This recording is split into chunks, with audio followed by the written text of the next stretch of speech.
Saiba agora quais são os destaques desta segunda-feira do canal para quem quer saber mais e aprender sempre. Na tarde de hoje, o professor Felipe Loureiro, do Instituto de Relações Internacionais da USP, trata da ascensão do fascismo na Europa.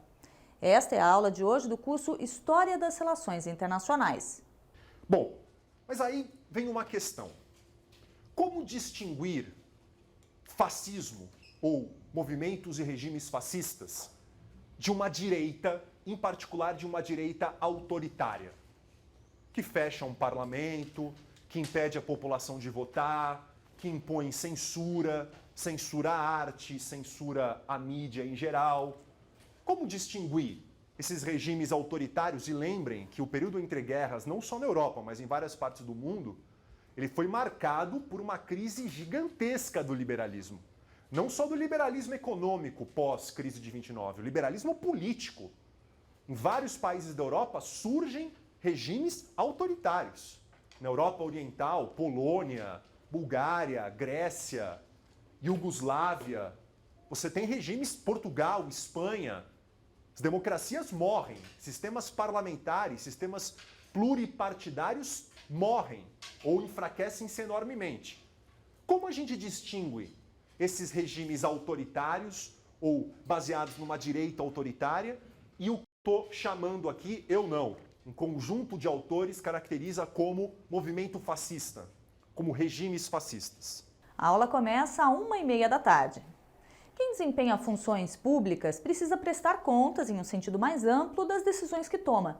Este é um dos assuntos abordados hoje pelo professor José Álvaro Moisés no curso Qualidade da Democracia. Começa agora o curso Universidade de São Paulo sobre Ciência Política.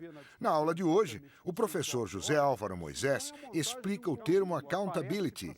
Segundo o professor Moisés, accountability significa que quem desempenha funções públicas deve regularmente explicar o que faz, como faz, por que faz, quanto gasta e os próximos passos do governo.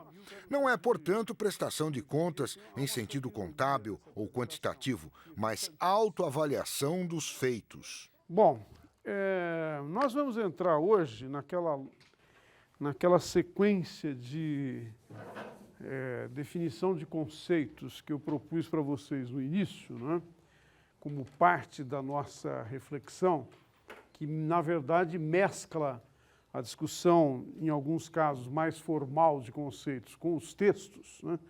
Nós vamos entrar hoje na discussão, uma discussão mais prática do funcionamento do regime democrático, que é o conceito de accountability, né? Mais detalhes na aula de hoje, às 7h15. Um pouco depois, no São Paulo Pesquisa, você vai conhecer o trabalho de uma brasileira que ganhou a capa da revista científica Nature. Luciana Vanigatti mostrou qual é o papel da floresta amazônica no balanço das emissões de carbono. O clima do planeta é diretamente influenciado pelo que ocorre na Amazônia. O desafio dos cientistas é saber exatamente qual é o papel da floresta. Se uma importante fonte de emissão de carbono por causa das queimadas e do desmatamento, ou um absorvedor de quantidades gigantescas de gás carbônico, aquele que acelera o aquecimento da atmosfera. A Amazônia, ela detém 50% de toda a floresta tropical do planeta. É um ambiente muito grande. O que acontece aqui faz diferença na concentração de gás de efeito estufa do planeta inteiro. A cientista brasileira Luciana Vanigatti é pesquisadora do IPEM, o Instituto de Pesquisas Energéticas e Nucleares em São Paulo. Foi na instituição que ela montou o Laboratório de Química Atmosférica, onde se mede a concentração de gases do efeito estufa. De acordo com a professora, o laboratório tem os mesmos equipamentos utilizados pela NOAA, a Agência Federal Americana para o Estudo dos Oceanos e da Atmosfera. Esse primeiro aqui é um tubo.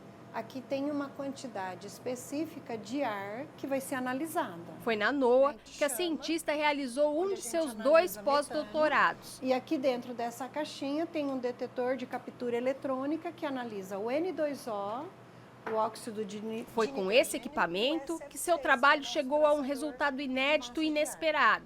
Ela estampou a capa de uma das mais prestigiadas revistas científicas do mundo, a britânica Nature. A gente concluiu que a chuva é um fator muito importante para o balanço de carbono. Chegou a ser mais importante do que a temperatura. As medições analisadas no laboratório de Luciana mostraram que a floresta absorve muito mais carbono da atmosfera em anos chuvosos. Essa é a altitude do plano de voo. O resultado apresentado na Nature é baseado no estudo do ar coletado na atmosfera amazônica nos anos de 2010 e 2011. O São Paulo Pesquisa começa às 8h30. E para fechar o dia, você que quer saber mais sobre as guerras de independência hispano-americanas, não pode perder a aula da professora Gabriela Pellegrino, do Departamento de História da Universidade de São Paulo. Veja um trechinho da aula de hoje do curso História da América Independente 1. Nesse espaço onde não existem verdades e não existem hierarquias pré-estabelecidas, é fundamental a condição da igualdade entre os participantes da esfera pública, é fundamental a condição da racionalidade,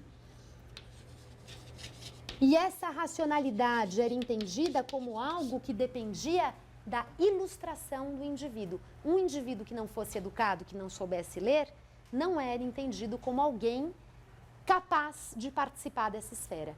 Então, em princípio, todo homem é racional, mas nessa perspectiva, a racionalidade vinha acompanhada de uma formação que capacitava o homem para um certo exercício dessa racionalidade. Isso tudo vai levar a toda uma visão bastante autoritária sobre a razão que veio a ser criticada ao longo do século XX. Nesse momento, isso não está em questão. O que está em questão é a ideia de que esses homens iguais entre si discutem as coisas, não aceitam qualquer verdade pré-estabelecida e vão reivindicar um lugar para essa esfera pública que aos poucos deve substituir o poder monárquico, deve ser a base da qual emana a legitimação do poder político central. Mais sobre esse assunto no curso História da América Independente 1 às 11h30 da noite. Estes foram os destaques de hoje da Univesp TV.